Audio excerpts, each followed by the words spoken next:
This episode of the Creep Street Podcast is brought to you by Martini Coffee Roasters. You know, people always look at me weird when I say I start off every morning with a big old martini. But then I set them straight, and I tell them I'm talking about Martini Coffee Roasters coffee. A delicious coffee made by the Martini family. They roast their coffee using a traditional method of sight and sound to roast those little babies to perfection. And they also sell green coffee beans for those home roasters out there. And right now, fans of the Creep Street Podcast can get 20% off their entire order by using the code CREEPSTREET at martinicoffee.com. Once again, for 20% off your order, use the code CREEPSTREET at martinicoffee.com. Martini Coffee Roasters, the perfect coffee to keep you creeps caffeinated. You've taken a wrong turn down Creep Street.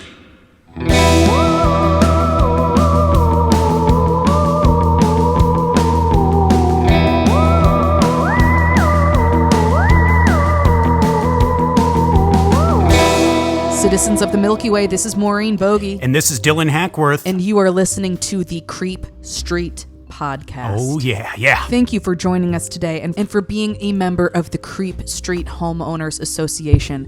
To be crept up on what we're up to, feel free to check us out on Instagram at Creep Street Podcast, Twitter at Creep Street Pod. We're also on Facebook, and on Facebook we have a subgroup called Citizens of the Milky Way, where anyone can join and just post about articles relating to our episodes and things that we haven't done episodes on yet, really about anything. And if one episode a week is just not enough for you, and it's not, okay?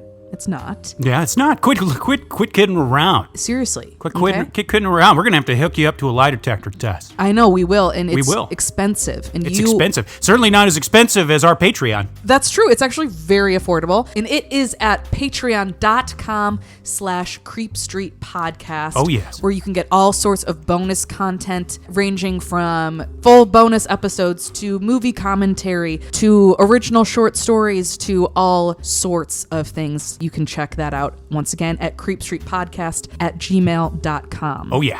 And reading original short stories reminded me, we are already getting ready for Halloween, baby. That's right. Halloween season is officially upon us in the Creep Street household. Oh, yes. This household, at least. We would love to share some of your original short stories or original content. We're going to call it something maybe like spooky spaghetti. Instead of creepy pasta or something like that. We'll think of something. A terrifying tortellini. Yeah. Ooh, yes, exactly. Something like that. Because we all want to hear your weird, fictitious stories about the supernatural, about ghosts, about murderers, about anything that you may have. So feel free to send those to us whenever you want at creepstreetpodcast@gmail.com. Absolutely. And I want to give a quick shout out real Please. quick. As we know, last week we did our Men in Black episode. People seem to really love it. Wanted to give a shout out to one of our listeners, Tom G. Wolf, Instagram user Tom G. Wolf. Great guy, been listening to us for a long time.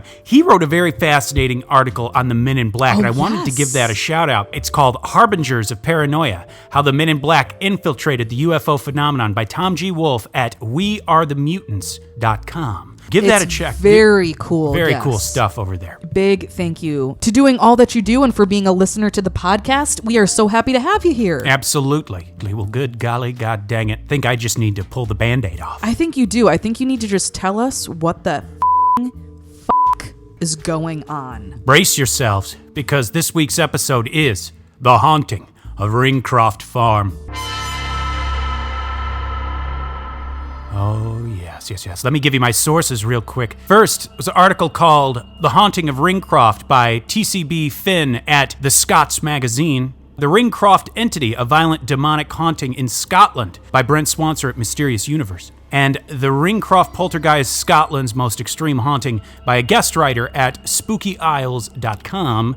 And I have another source that I'm going to wait to reveal later because it's a very vital part of this story. Oh, okay. Someone's holding a little bit back from us in a good way. That's right. We have a little bit of a surprise to look forward to. Okay. I am so excited to be back here in Haunting Land. You know, this is Creep Street bread bread and butter, and we haven't done a haunting in a minute. That's in right. a minute. So I am so psyched. Very excited about this one, and it's freaky.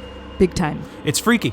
But above all else, this is definitely a poltergeist story. Okay. Wait till you begin to hear the details of this haunting, and you'll see the similarities it has to other stories we've talked about. Oh, okay. So like I said, I have one source that I'm saving simply because the title itself is just so bizarre, but it's also vital to the story, and we'll get into that why later. Okay. But for this episode, we are headed to Scotland and jumping all the way back to the end of the 17th century to the year 1695. Wow. We're going back, ladies and gentlemen. Oh, we're going way back, it seems. On a swath of land then named Ringcroft of Stoking in a small rural village of Auchencarn. The village is located on the coast of Solway Firth. If you remember from our last episode, in the Men in Black, remember that photo that family took with the spaceman in the back? Oh, yes. Was along the banks of the Solway Firth, which, as we know, is kind of used as a demarcation line between Scotland and England. Oh, that's right. I forgot about that. Oh, so weird. Right, and of course, being a body of water, as we've learned, Right. water seems to enhance all this shit. Oh, shit. That's crazy. Now, living on this farm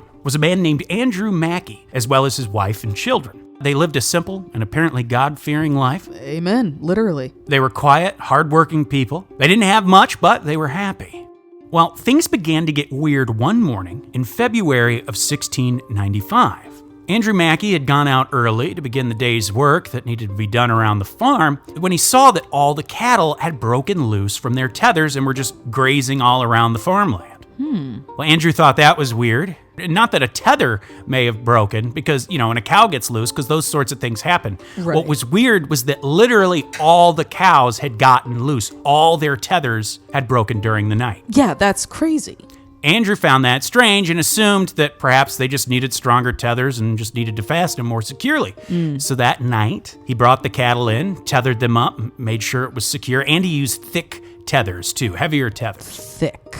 The next morning, however, Andrew awoke to find his cattle once again free from the tethers and just scattered about the farmland. And all of them, again, it just happened on the same night. Like, how did that happen? Ugh. Well, Andrew had a hunch this was probably some local troublemaker playing a prank on him. So Andrew took the cattle to a different outbuilding that night and properly, once again, secured them with the tethers, heavy tethers, made sure they were fastened in.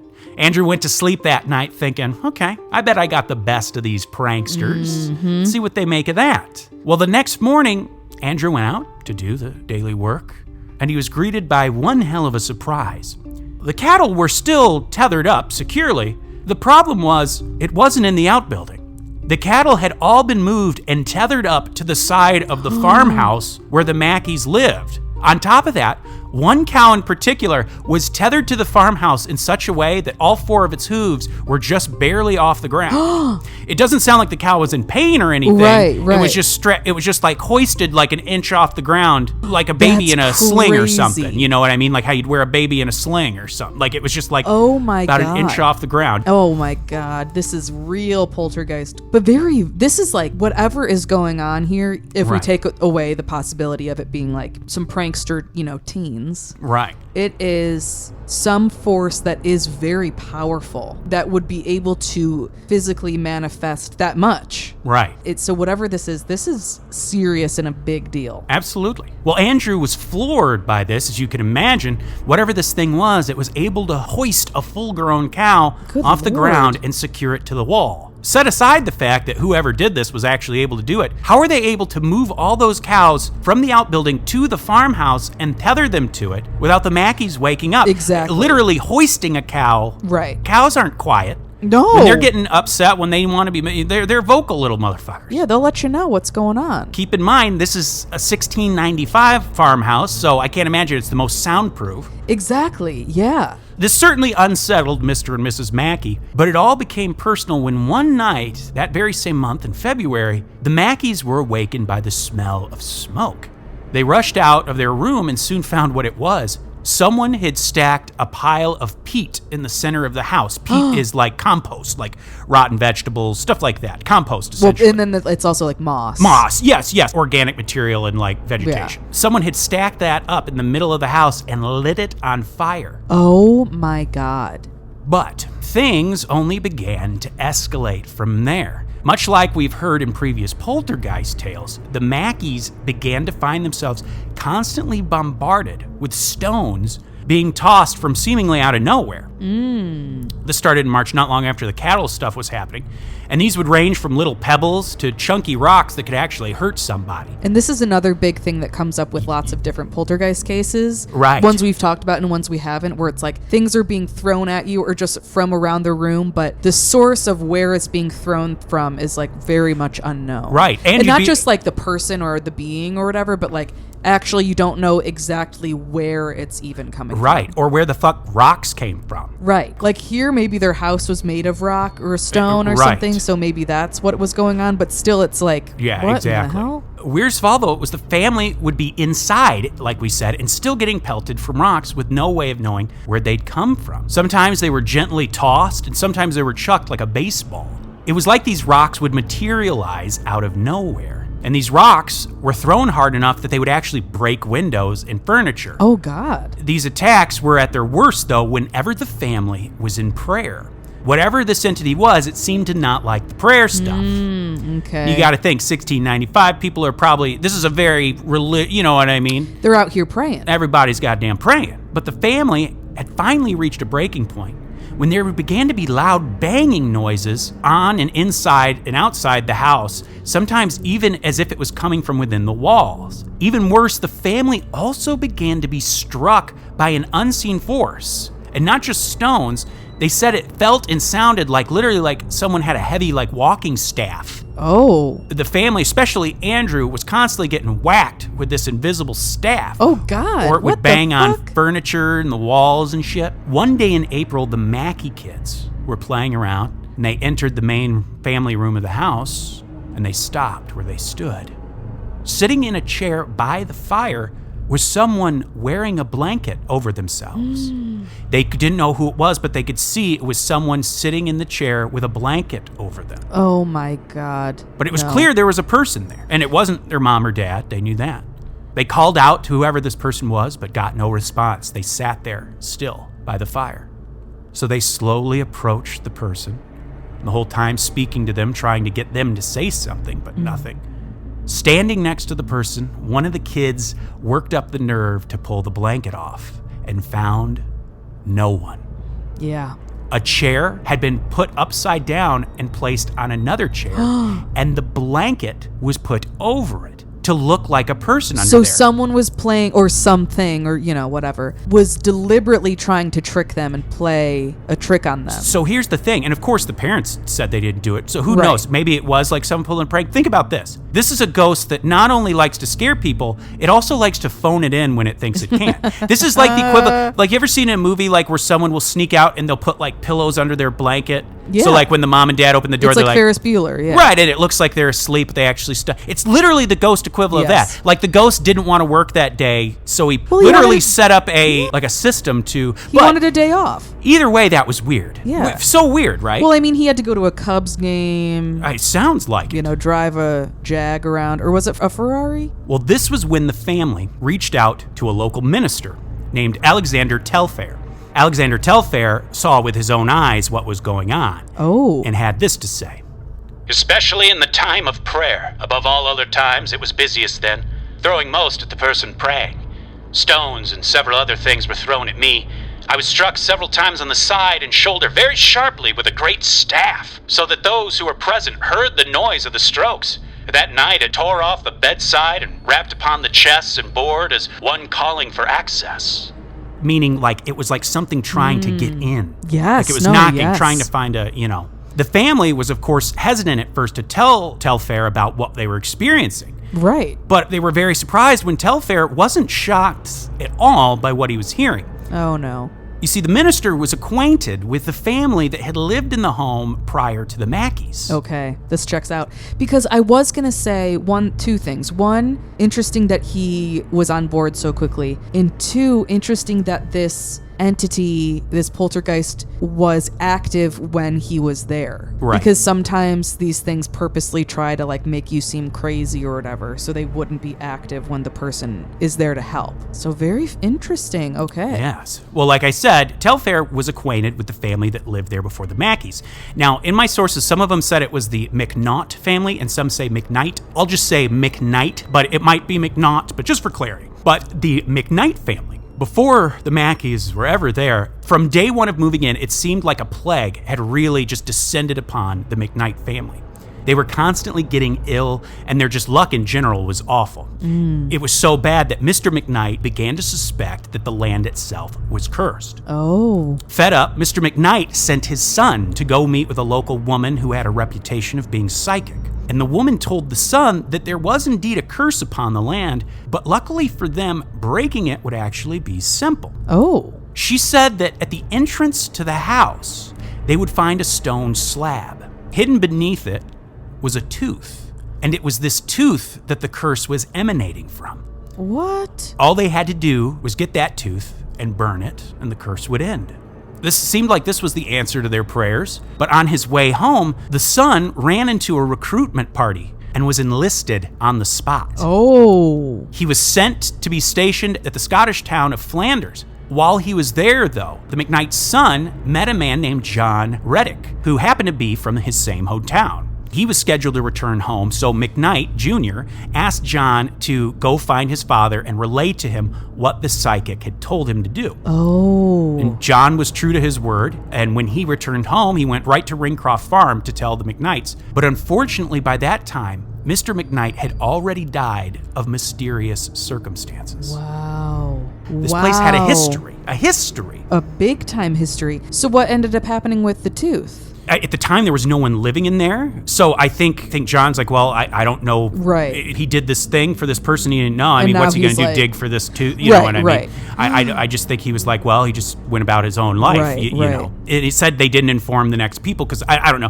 Who would have thought if Well, he yeah. didn't tell anyone, who's going to say, oh, by the way, there's a cursed tooth? Yeah, that would be something odd to find during the inspection. I'll be honest. Yeah. Well, the Mackie family, of course, is like, well, that's fucking great. Sure would have been nice to know that news, but they were happy, though, that they had found an ally in Mr. Telfair, though. Yes. Telfair decided to stay a few nights with the family just to kind of measure for himself of what was going on. He had already seen some things, but he wanted to get the full experience, you know. Right away, he was experiencing everything the family had been telling him. Stones being thrown, especially during prayer. On top of that, other fires would suddenly break out, and they'd have to scurry to put these fires out. The stone attacks got so bad that people were literally getting hurt, but it was about to get taken up a notch. The violence of the entity only escalated. Once, while on his knees praying, the stone throwing, of course, picked up as usual. Telfair was continuously getting struck with rocks, but he just remained steadfast in prayer. But the rocks just kept getting tossed and tossed harder and harder. And then the whole family heard a loud thwack, and the minister slumped over in pain, but kept praying. It was that invisible staff thing. Oh, like it that's had just right. whacked him in the back, like a baseball bat. Oh, God. But he kept praying. The family couldn't see what the minister was hit with, but like they said, it sounded heavy, kind of like that. It's literally like someone like getting beaten with a bat. Oh, God. Just as the minister composed himself, whack, whack, came more blows from the staff. The family watched in horror as the poor minister was literally just battered by an unseen assailant, yet never ceased his praying. Simultaneously, as Telfair is being beaten, there were these constant loud bangs also all around the house, the walls, and the furniture. And the folks, like they said, it sounded like something was trying to find its way in, like something was saying, let me in. But just then, the beating stopped. And while he continued his prayers, the minister suddenly felt someone grip his arm. He looked down, and he saw a pale white hand grabbing onto his arm. His eyes went up from the hand, up the arm to the elbow, after which there was nothing. Oh, no. Telfair was being gripped by a ghostly arm. Telfair was quoted saying this: "That night, as I was once at prayer, leaning on a bedside, I felt something pressing on my arm. I, casting my eyes thither, perceived a little white hand and arm from the elbow down, but presently it vanished. It is to be observed that notwithstanding of all that was felt and heard, from the first to the last of this matter, there was never anything seen, except that hand I saw.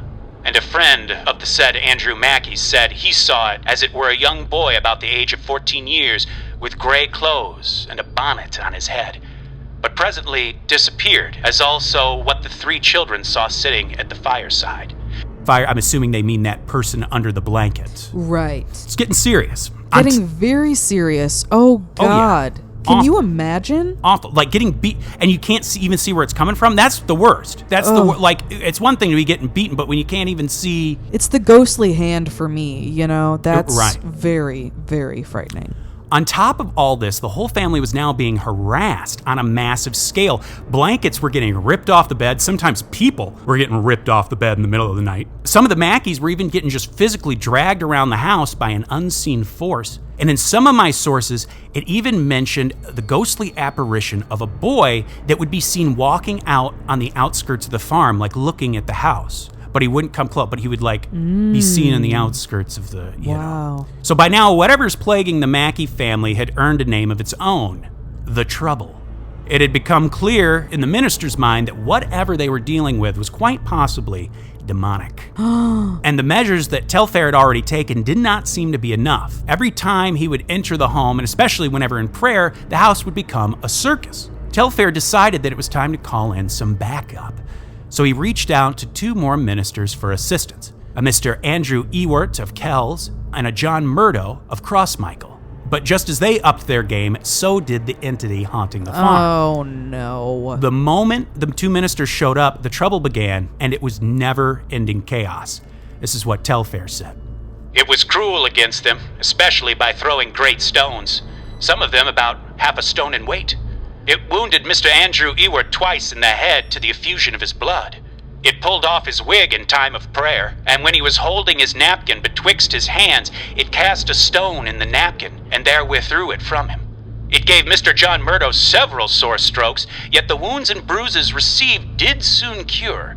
There were none in the house that night escaped from its fury and cruelty, and also, in the dawning as they rose from prayer, the stones poured down on all who were in the house. Not one that came into the house did escape heavy strokes. No sooner did I begin to open my mouth that it threw stones at me and all within the house. It came often and with such force upon the house that it made all the walls to shake. It broke a hole through the timber and thatch of the house and poured in great stones, one whereof, more than a quarter weight, fell upon Mr. Monteith's back. Yet he was not hurt. It threw another with great force at him when he was praying, yet he was neither hurt nor moved thereby.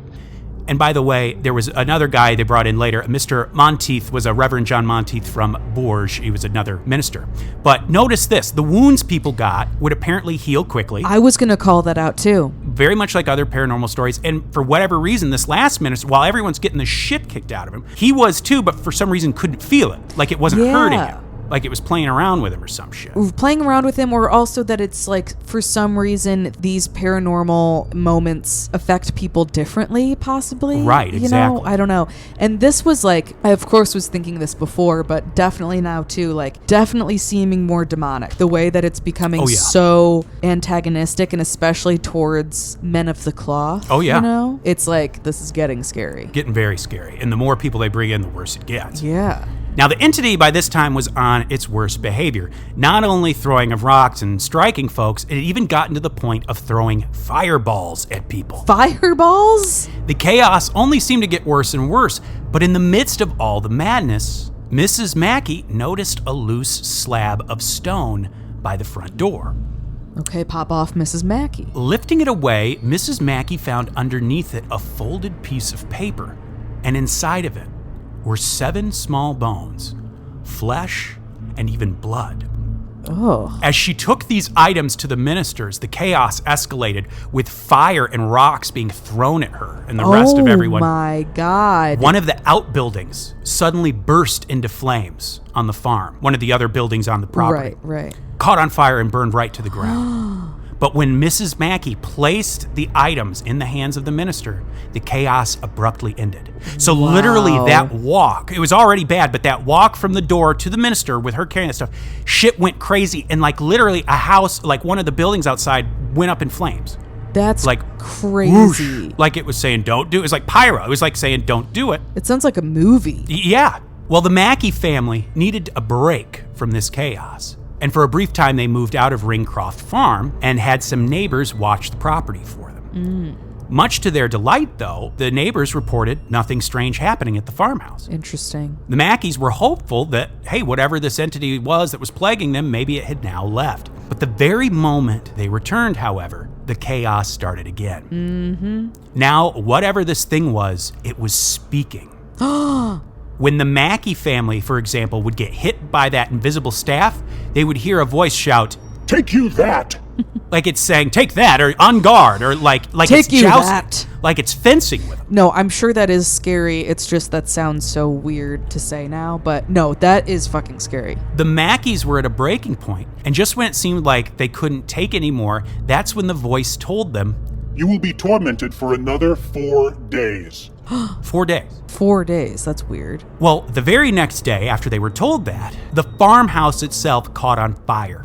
The family had to all day fight to get this thing out. And a corner of their house was pretty much burned to the ground. It had become like uninhabitable. Oh, God. And then a few days later, on the 4th day, the day that it was supposed to leave, Right. the Mackies had a plan. They had spoken to several folks in the community about what they'd been experiencing. And they were able to assemble a mass of people to be at their home for prayer. They assembled in one of the outbuildings on the farm and began to pray.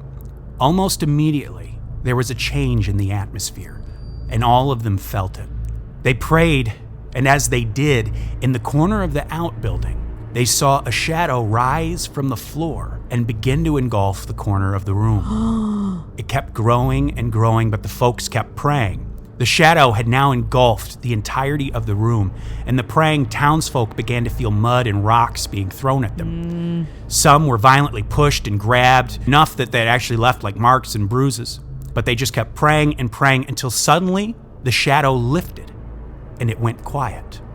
The Mackies and the other townsfolk lifted up their heads and looked around, still quiet. And there was just this feeling, though, at the same time that this may have actually worked this time. Wow. The Mackies and the others slowly exited the outbuilding, looking around the farm. Still was all quiet. In a sudden flash, a sheep shed nearby went up in a blaze. No, fuck. But even then, the Mackies seemed to understand that this was a parting act. Wow. The entity was gone. And it was literally like it said, goodbye, fuckers, and just lit up in some sources it says they saw a shadow like leave and as it passed the shed, like went up in flames. I don't know if that was only like in one source, so who knows. But either way, it was all quiet. They could just tell that was like its last little thing of, last hurrah. They got the sheep out, none of the sheep were harmed and everything. But it was just like, it kept fucking with, What the hell? And while they were happy that the entity was gone, their home was irreparable. And the Mackies had to move away. Wow. Today, there's nothing left of Ringcroft Farm. All that stands there is a lone tree. What, really? Yep. I thought you were going to be like, and now it's a Quiznos. Right, a bed and breakfast. No, it's not nothing. There's a lone tree there now. Oh my God. Wild. That is such a crazy story. I want to make a movie out of that. That's so cool. Well, I have some questions. Yeah, what? Okay. First, like I said, this is widely regarded to be a poltergeist tale, and it does seem to line up with other poltergeist stories that we've covered in the past. But my question is, why do we never hear anything about the son? Right. If it's a poltergeist tale, and we go with the idea that the poltergeist is a specific entity that's manifested by a living person, and that person is almost always a young person, yes. Who else could it have emanated from? I guess there's nothing that says it has to. It could have come from anyone. But usually not. And also poltergeists usually don't really create any like major real havoc like this did. Right. Also, when Mrs. Mackie found those bones and the flesh and the blood under the slab, are we to assume that it was like fresh blood? Right, or are we to assume that that's kind of the same situation as the tooth that was found? And like, did they look for that tooth before? Exactly. And it's like, well, I mean, do they mean dried blood? Or like, but, I guess dried up shriveled flesh? But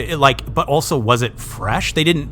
Yeah, I want to need more info on that. Yeah, that's very bizarre. Very interesting. Well, you see, the fact that we know anything about this story, because it's kind of a hard story to find out about. It's like you said, it's old, 1695. But the reason why we do know about this story is because of one man, the minister, Mr. Telfair. Oh, yes, Telfair. After the ordeal on the Ringcroft Farm, Telfair wrote about the haunting and published it in a pamphlet entitled A True Relation of an Apparition, Expressions and Actings of a Spirit which infested the house of Andrew Mackie in Ringcroft of Stalking in the parish of Rerrick, in the stewartry of Kirkcudbright in Scotland. That was literally the entire title.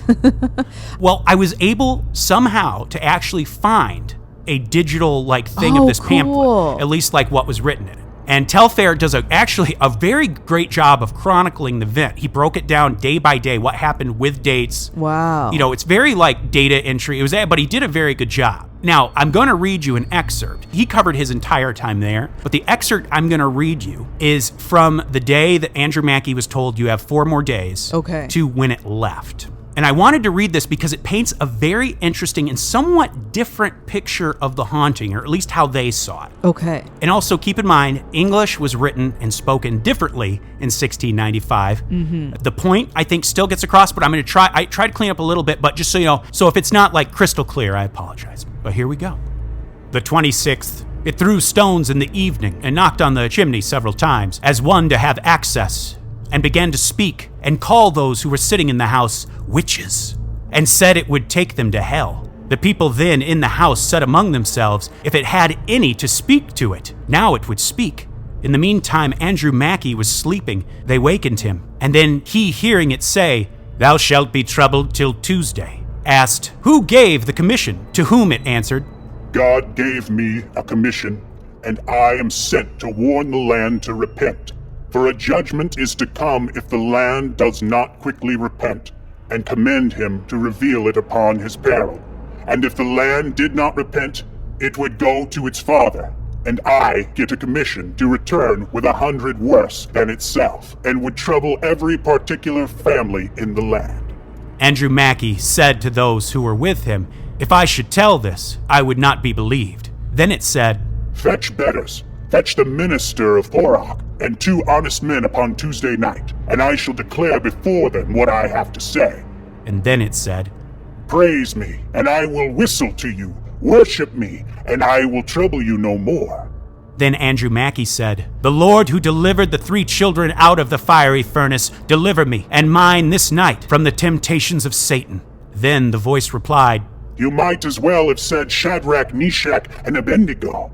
In the meantime, while Andrew Mackie was speaking, there was one James Telfair in Buttle who was adding a word, to whom it said, you are basely bred, meddling in other men's discourse, wherein you are not concerned. Remove your goods, for I will burn the house. He answered, the Lord stopped Satan's fury and hindered him in his designs. And then it said, I will do it, or you shall all die well. All this is attested by John Tate in Tor and several others who cannot subscribe. Upon the 27th, it set the house 7 times in fire. The 28th, being the Sabbath, from sunrising to sunsetting, it still set the house in fire. As it was quenched in one point, instantly it was fired in another. And in the evening, when it could not get its designs fulfilled in burning the house, it pulled down the end of the house, all the stonework thereof, so that they could not abide in it any longer, but went and kindled their fire in the stable. Upon the Sabbath night, it pulled one of the children out of the bed, gripping him, as he thought, by the crag and shoulders, and took up the block of a tree, as great a plowhead, and held it above the children, saying, if I had a commission, I would brain them. Thus it expressed itself in the hearing of all who were in the house, attested by William Mackman and John Crosby. The 29th, being Monday, it continued setting fire in the house, and said Andrew Mackie, finding the house so frequently set in fire, and being weary quenching it, he went on to put out all the fire that was about the house, and poured water upon the hearth. Yet after, it fired the house several times, when there was no fire within 1/4 of a mile of the house. This is attested by Charles McLaughlin and John Cairns. In the midst of the day, as Andrew Mackie was threshing in the barn, it whispered in the wall, and then cried, Andrew, Andrew, but he gave no answer to it. Then, with an austere, angry voice, it said, speak. Yet you gave no answer. Then it said, be not troubled, you shall have no more trouble, except some casting of stones upon the Tuesday to fulfill the promise. Take away your straw. I went to the house about 11 o'clock. It fired the house once after I went there. I stayed all night till betwixt 3 and 4 in the Tuesday morning, during which there was no trouble about the house, except 2 little stones dropped down at the fireside as we were sitting down at our first entry. A little after I went away, it began to throw stones, as formerly. This is attested by Charles Macklin and John Tate. Upon Tuesday night, being the 30th of April, Charles Macklin of Colleen, with several neighbors, were in the barn. As it was at prayer, he observed a black thing in the corner of the barn, and it did increase as if it would fill the whole house. He could not discern it to have any form, but as it had been a black cloud, it was affrightening to them all. And then it threw beer chaff and other mud upon their faces, and after did grip several who were in the house by the middle of the body, by the arms and other parts of their bodies so straight that some said for 5 days thereafter they thought they felt these grips. After an hour or 2 of the night was thus passed, there was no more trouble. This is attested by Charles Macklin, Thomas Mackman, Andrew Pauline, John Cairns, and John Tate. Upon Wednesday night, being the 1st of May, it fired a little sheep house. The sheep were got out safe, but the sheep house was wholly burned. Since there hath not been any trouble about the house by night nor by day, now all things aforesaid being of undoubted verity. Therefore I conclude with that of the Apostle 1 Peter 5, 8, and 9. Be sober, be vigilant, because your adversary the devil, as a roaming lion, walketh about seeking whom he may devour, whom resist steadfast in the faith. Wow. Interesting. A little very, bit. very interesting. But oh, absolutely. Notice a few things. On the 26th, the entity acts as though it was wanting them to repent to God. Right. Which paints this thing in a totally different picture. Next, notice that on the 29th, when Andrew Mackie was working in the barn, the entity's talking to him, but he ignores it. Mm-hmm. And then the entity gets mad and essentially goes, fine, I'll leave. These ingredients make me further think that this was a poltergeist. Think about it. 1695, religion was probably a part of everyday life. Right. It would make sense that the poltergeist would use this imagery. Remember That's Marcy in Bridgeport Poltergeist? How there was, Yes. it almost seemed demonic because it would like, whatever, it was how she was manifesting this thing, like it was playing or mocking the, not necessarily because it was evil, but because it was like being More a little, of a poltergeist. being type. poltergeisty. Interesting. That is very fascinating. Okay. So yeah, it would make sense that the poltergeist would use that vernacular and imagery to play around with. Right. And all of these things being ignored was what upset it the most. Very much like a child. Like a child. But if you notice, very interesting how he paints the what was going on and how it was. Then it told them to praise it, like Yeah, and then being like Like- as if it was maybe like a demon or the devil or Right. something like that. Well, this is one of those classic haunted house stories that it lines up so well with what we have heard from other haunted house stories that I think it like they kind of intersect in a way. they intersect and they also kind of prove each other not necessarily right, but they kind of add to this whole Exactly. idea of what could possibly be going on. It's like it's fascinating. Absolutely. So Dylan, thank you so much for doing that incredible research. Thank you so much. It What was a my pleasure. fun, just spooky classic story. Absolutely. Well, let me get to my favorite part of the show. Oh, please. Ladies and gentlemen, the top tier Patreon subscribers,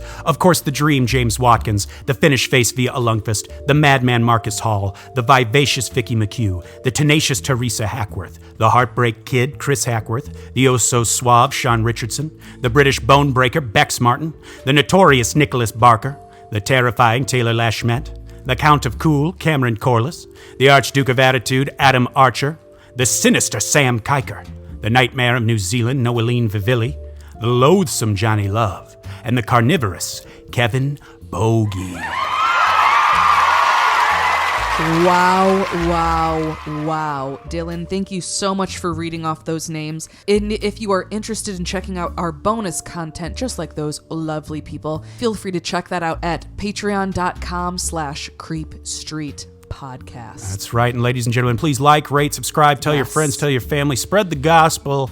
My name is Dylan Hackworth. I'm Maureen Bogey. Good night and goodbye. Goodbye.